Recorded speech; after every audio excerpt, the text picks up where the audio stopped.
in the back okay? Yeah, okay, good. We got some waves. Excellent. Thank you so much for having me, and thank you for that great introduction. I think Peter just didn't want to read the intro that I had written because there was an F-bomb in there, and he's far too polite for that. But yeah, I mean, I think you've all probably seen that anyway. Yesterday, there was a bit of a theme starting. We had some cat things going on, a few memes maybe, and I was like, I don't want to be left out, so I found the perfect meme for us. Just a little dad humour, a little punny humour to get us started, you know. Sorry, but I had to do it. I was like, look, it ticks all the boxes. It's technical, there are cats, there's a play on words, it's even in the active voice. So, you know, I do think it's the perfect meme for technical communicators. But look around, look at your hot damn selves. Come on, like, seriously, look around. Look, we're amazing people in this room. You're like, you don't want to look at each other. You're like, we've already hung out for at least a day and a half. We're sick of looking at each other. Okay, fine, look at me. But here's the thing. I want you to turn to the person next to you and give them a compliment. Now, if you know them, that might be easy. If you don't, you know, go for nice glasses, great teeth. Anything's fine.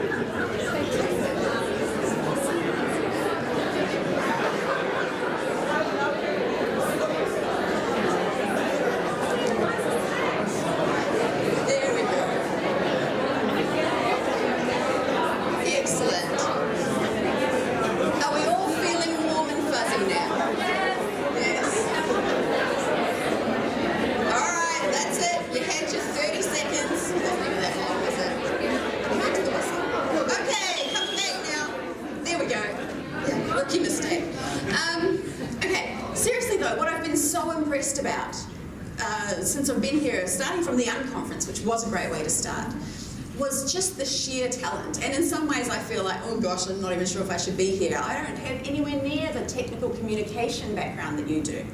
But I do words, and I do a lot of work with technical people now. But I just think that we're really, really impressive people. And yes, like Peter said, we're sometimes in the shadows. We're often in the shadows. And there are all kinds of generic concepts and ideas and preconceptions that people have about writers and technical communicators, like that we're boring. And I could say, right from when Emma led off the conference by saying, fuck, right in front of everybody, I was like, there you go, see, we're real people. We like words, even some of the hard words, even some of the entertaining words. We're words people, and writers are amazing. So, here's a question though, because there isn't anyone in here that doesn't write at some stage, right? We all do some form, we use words at some stage. Would that be correct? Cool. So let's just say that we're all writers. Now that's a term that I've found we are sometimes hesitant to use for ourselves, because I'm not really a real writer. That's where I roll my eyes. Because, I tell you what, I make a better living than any New Zealand novelist who doesn't have a major international following. So am I a real writer? Damn yes, I'm a real writer. I provide for my family, I make a good career, a good name for myself, I get to come and talk to amazing people. I'm a real writer, and so are you. So let's just roll with that, okay? Can we all just be like, yes, I'm a writer? You with me? Yes. Yes, there we go, thank you. I even heard it somewhere back there. So, let's be bold, I'm a writer, so are you. Writers are amazing people. But do people know that about you? And this is what I want to talk about today. I know you're amazing. Somewhere deep down you know you're pretty amazing because you've got some great skills and you know that they're valuable and you know that you can make a difference. But when do people know that you are amazing and that you are a writer? How do they know that about you? Do they even find out that about you? And why not if they don't? Because here's the thing, every one of us is packaging ourselves in some way. We are basically our own brand, whether we are running our own business and trying to sell our services to other businesses and clients, or whether you are a contractor or a consultant, or whether you are an employee and you're packaging and branding yourself to sell your services to an employer, you still are packaging yourself and presenting yourself to the world in a certain way. And I want us to think today about how are you doing that? Have you even thought about it? Because before I started running my own business, and that was only 5 years ago, I'm sure I hadn't thought about it, but I think a lot about it now. Each one of us has a brand. So what is your brand? How are you articulating that? And are you capitalizing on it? Now, it's probably at this point I should say, look, yes, I have a very specific brand. It's a fairly unapologetic brand. It's a very out there, look at me kind of brand. And that's not what I'm suggesting we should have, because your brand could be very quiet and very thoughtful and very understated, but still be a strong and clear and unique brand. So mine's one version of a brand, but yours doesn't have to be like that too. You are not just any kind of writer.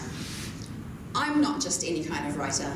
And so here's where I get to talk about me, because really I'm not an expert in many things, but me is one of the things I'm somewhat of an expert in. So get ready for it. If you don't want to hear about me, just feel free to pick up your phone or something. It's fine, I won't be offended.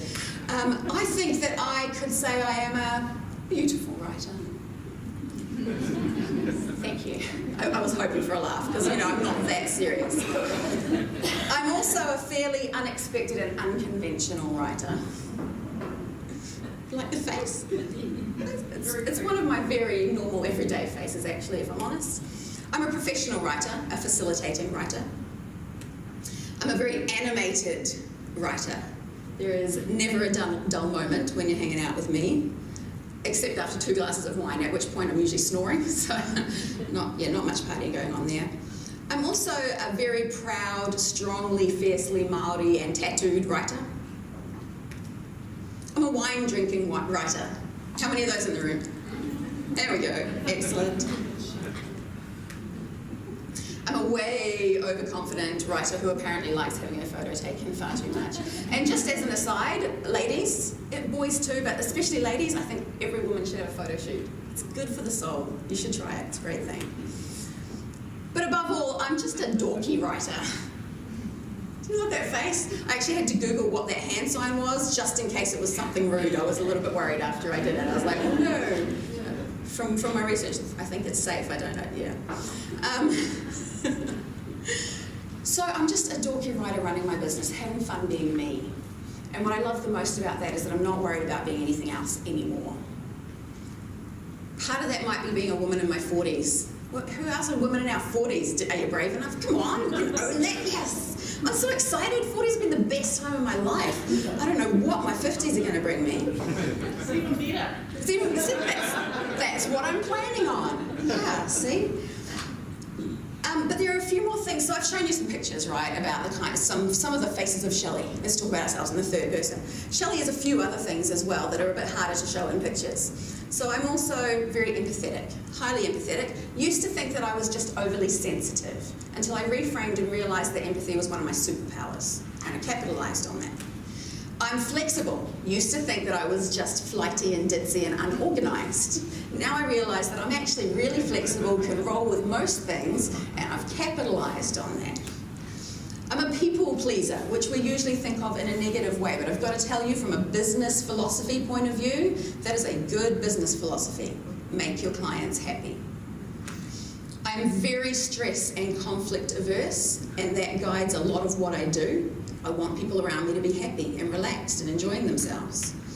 And I'm a super high achiever. I just want to achieve everything. I just want to do everything, and that's really driven me.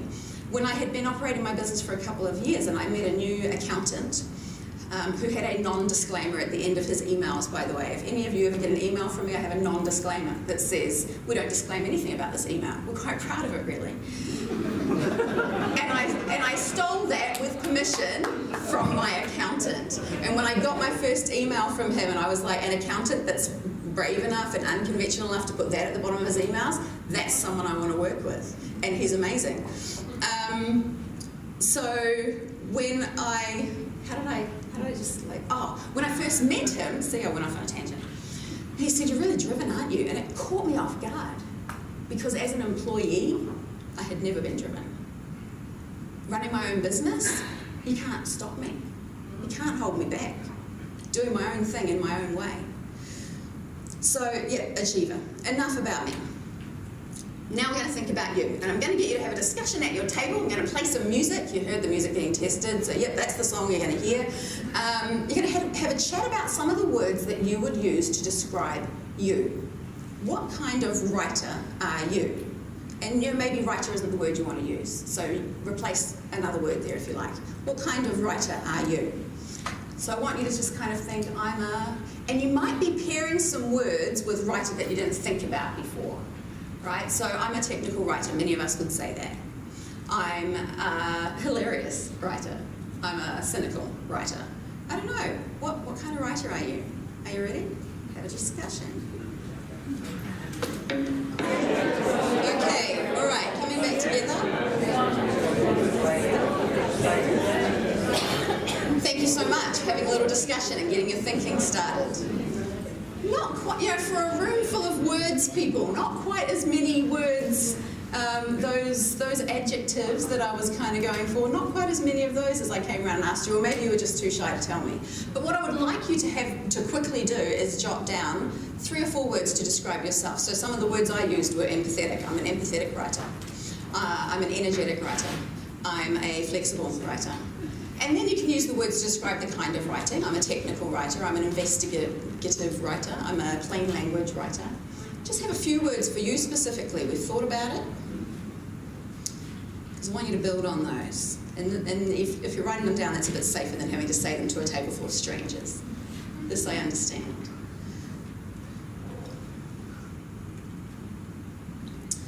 Okay. May I have a word from Emma? Emma, I heard you say a good word, actually. Let's see if we're on the same wavelength. What's one of the words you would use? About me? Yeah. Because I said Maura is stealthy. Stealthy? She's stealthy, and I thought that was very cool. Yes, but you said something first. Oh, I can't remember what it is. Oh, I'm dominating. A dominating writer.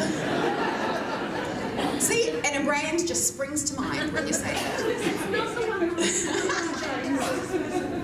I heard you say funky, and at some stage I heard someone over here say funky. Can I have a word from this table? Thoughtful. A thoughtful writer. Very nice. How about this table back here? Light-hearted. A light-hearted writer. Lovely. How about the front table? Curious. Curious. Inquisitive. Inquisitive. And what about one from the very back table? Yes, Adrian, where you're sitting.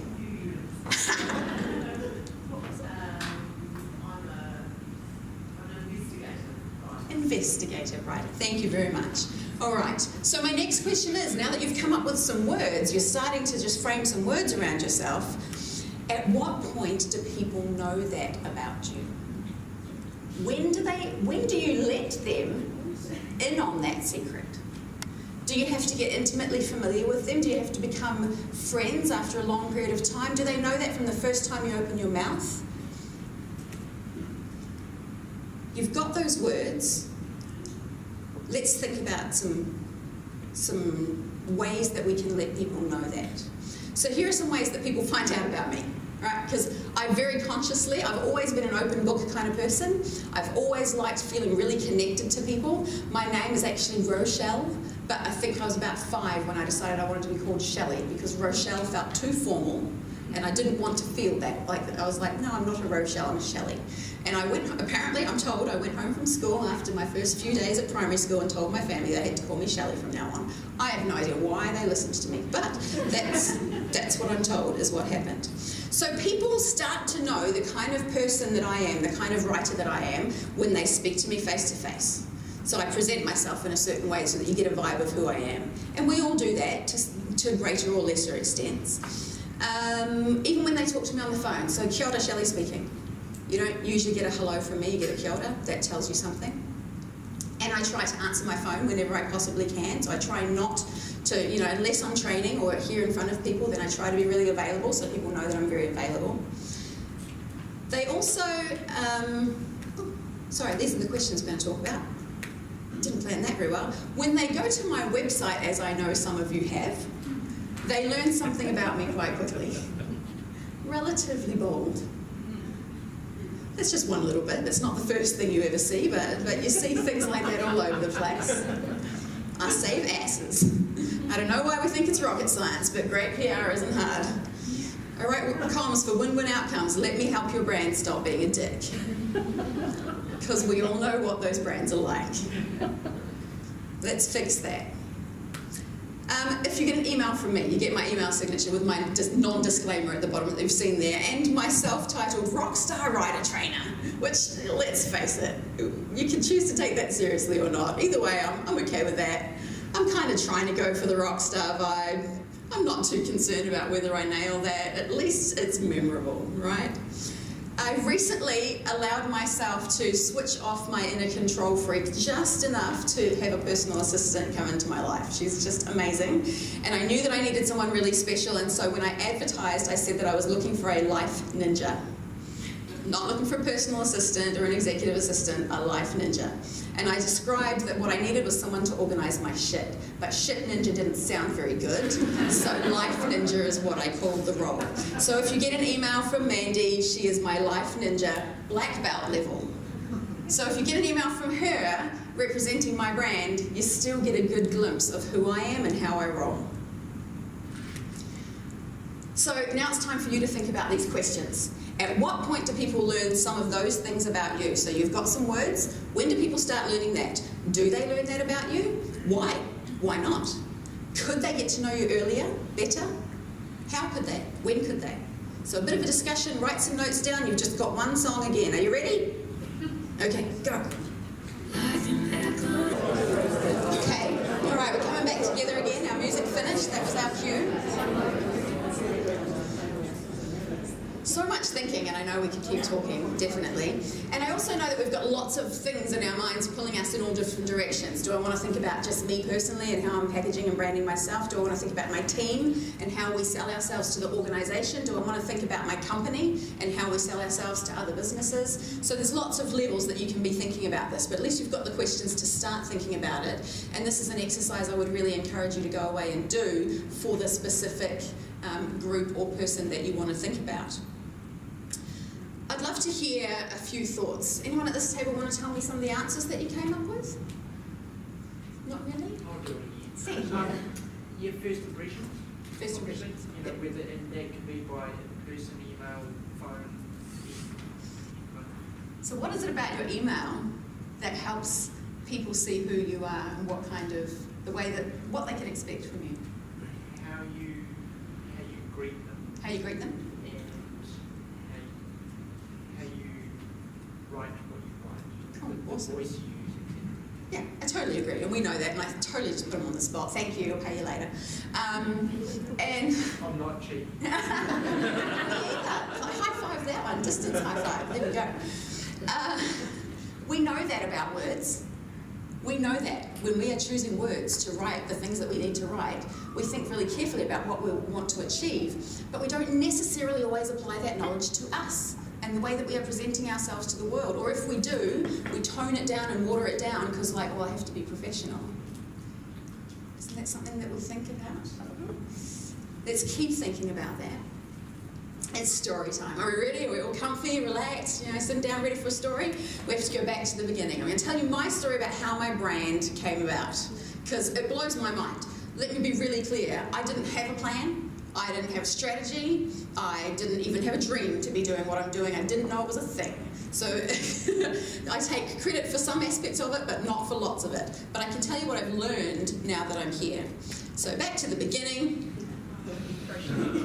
We're not really going to go that far back, but I remember that dress. That was my favourite dress, and I still love a good frock. Actually, we're just going to go back to 2012, when I was over on Great Barrier Island, which is where my family's from. This is my marae, Kaua marae, and I was literally, and you'll think I'm exaggerating, but I really was going through a midlife crisis. I had just made all these drastic changes in my life. I had shaved my head. That was the visible change that you could see. But I was really a bit of a mess, and I was feeling pretty antisocial. And I was on my hapu trust board, so a governance board, and we'd hired a man to write a document for us. It's called a hapu management plan or an iwi management plan, and it sits under the Resource Management Act, and it has a lot of legislative power. So we contracted him to write that for us. And that's when I learned about plain language for the first time. See, that's how new I am to this. I didn't even know what plain language was until 5 years ago. And I saw that really weighty, powerful documents could be written using plain language in a way that my nannies and koros could understand, in a way that my teenagers could understand. and still do the job and still have the power. And that blew my mind, and that was my next level of development.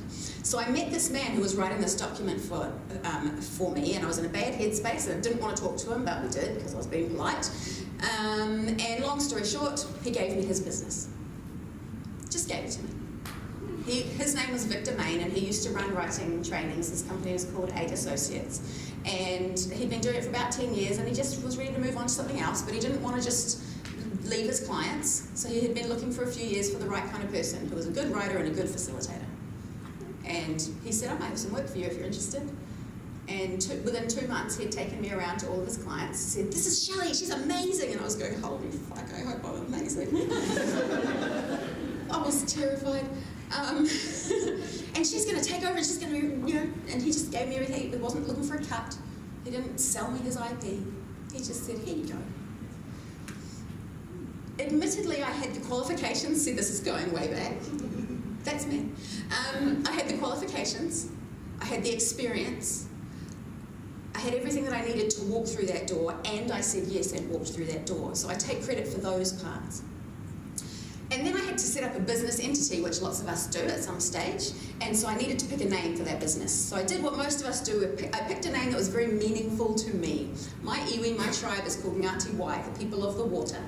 And I've always thought that the water was a really beautiful metaphor for the flow of creativity and the flow of words. So that's why there's an image of a wave in there. And that word wai ora, wai means water, ora means life. And I was celebrating the fact that because of my writing ability, I was just using my writing skills to support my family, and that felt like a big achievement, that I'd reached that point in my career. Wasn't the kind of writer that I had dreamed that I would be. It wasn't a novelist, because that's a real writer, right?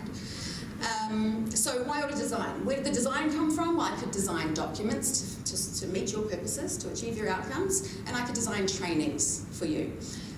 Of course, and then I took my first corporate headshot. Are you ready? Whoa, that's a good reaction. Well, no. No.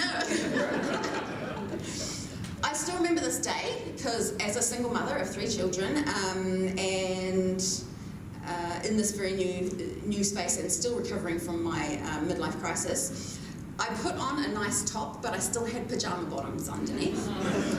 I had no makeup on. I put some earrings on because that makes you look professional. And my sister took this photo of me. Now, regardless of that professional image, I had an amazing client base. And so these are the kinds of clients that got handed over to me. So I was put into a really, really amazing space.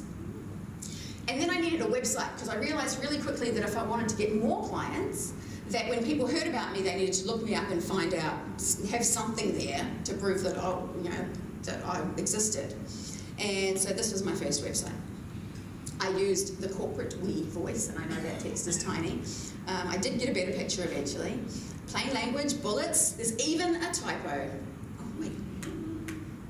It says, ask us about our trainings.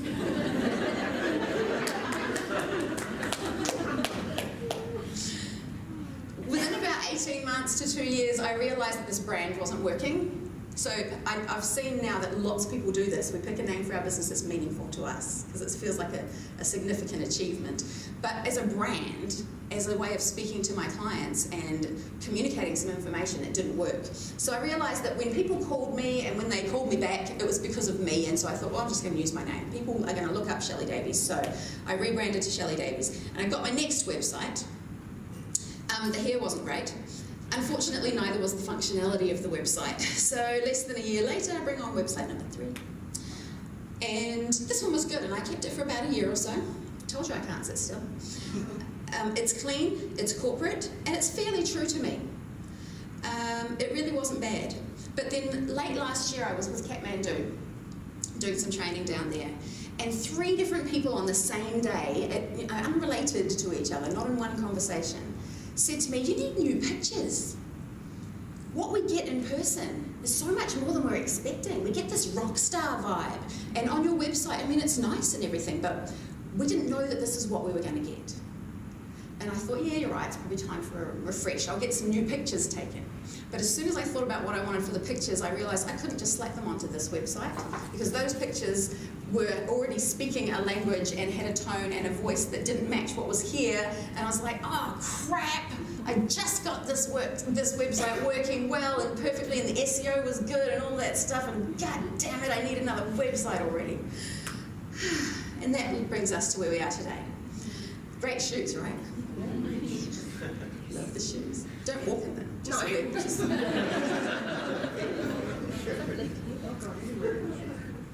So I want to talk to you about how I got to this, from this. Midlife crisis, recently bald, no makeup, unshowered, half-dressed, little old school teacher suffering from a terrible case of imposter syndrome, Shelly, to, are you ready? Turn the volume up. Oh, it's not loud enough. Isn't it just like a dream? Yeah. I did this with a group of chiropractors recently, and they generously tried to clap and got on the offbeat, and it was really nice. So what helped me go through such an accelerated, kind of catapulting, skyrocketing journey in less than 5 years, because I think that's a fairly significant development, to a point where I'm being considered amongst the best.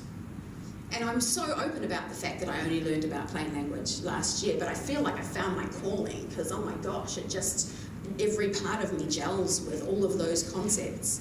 And to have my name even mentioned against Anne-Marie and Linda and Write.co.nz is the hugest compliment. Write Limited, I should say.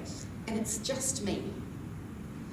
So how on earth did I get to this point? Well, I really, really, really believe that it was because of authenticity. I just decided to give myself permission to be me, and to be really, really, really me, and not be apologetic about that. Everything that I wanted to say and wanted to do, I gave myself permission to do it, because I was like, you know what, there will be plenty of people that don't like it, but I think there will be enough people that do like it. I don't have to please everybody. I don't have to have the whole world love me. I just want a loyal tribe. And there are enough of my people out there to have a loyal tribe. And that's what I think one of the messages is that I want to get across. We don't have to present ourselves to the world in a way that will be acceptable to everyone.